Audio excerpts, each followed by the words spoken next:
Bafethu indlela ngimkhalela ngayo uMadlanga Commission uPaul Solomon anina idea nina.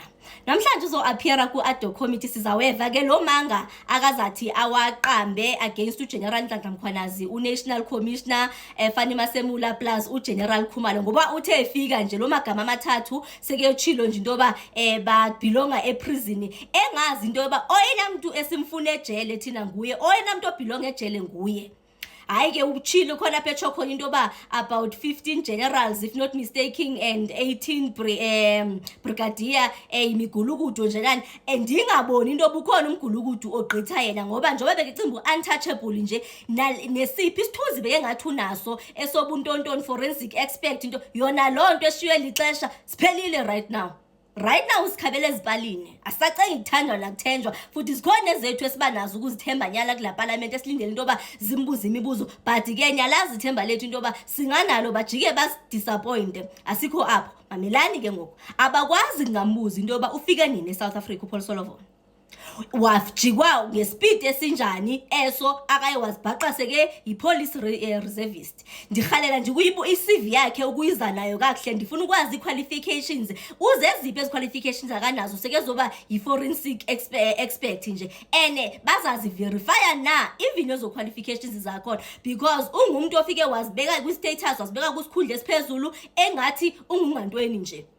Even amanga kaye wawaqamba nenini khona phike waxoxa khona into yoba yena o-National Commissioner Fanny Masemula i-recommendations zoba abe yi-National Commissioner zenziwa nguye ntoni. Hayi bo bafethu, umuntu owayephathe and parcel yala committee ebehleli noNdlozi uthi nje akazani nento edibana noPaul Solomon xa bona babedecide berecommenda uNational Commissioner Fanny Masemula into yoba abe National Commissioner phansi kwalamanga akathanda ukuwaqamba. La catch me if you can. Sikhalela ukumbona into yoba right now bazamsebenzisa na, andithi bayambona ukuthi ubabonisile bungiphunyeka bemphethe, ubabonisile into yoba iSouth Africa idlale lapha kuye esandleni. Sikhalela ukuyibona into yoba bazawuthini ngayo.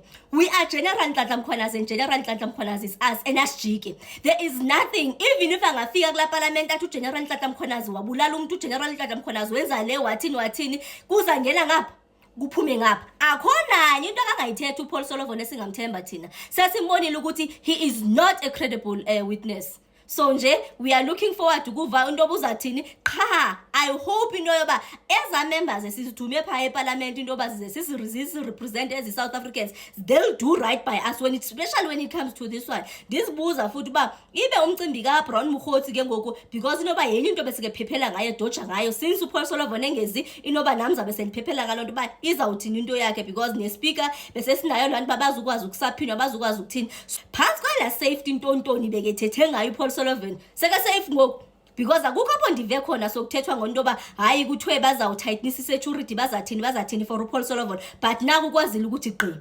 asidlala lapha. Looking forward to hear all the questions you're about to throw kuPaul Solomon. Well, whatever happens, you know. The rogue elements in the police, I think, are a problem that have been in the country for more than, let's say, 20 years. You know, if I go back to Jackie Celebi, I mean, I spent the last 25 years, I counted it, actually the night before last.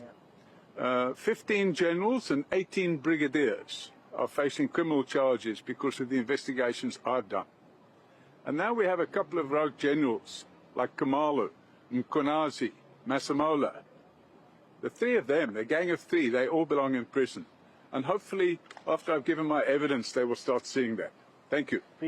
I, and you'll state your names in full. I'm sorry, I didn't quite catch that. May you please say I and state your names in full. I, Paul O'Sullivan, Swear that the evidence I shall give swear that the evidence I shall give shall be the truth, shall be the truth, the whole truth, the whole truth, and nothing but the truth. and nothing but... So he gave reasons why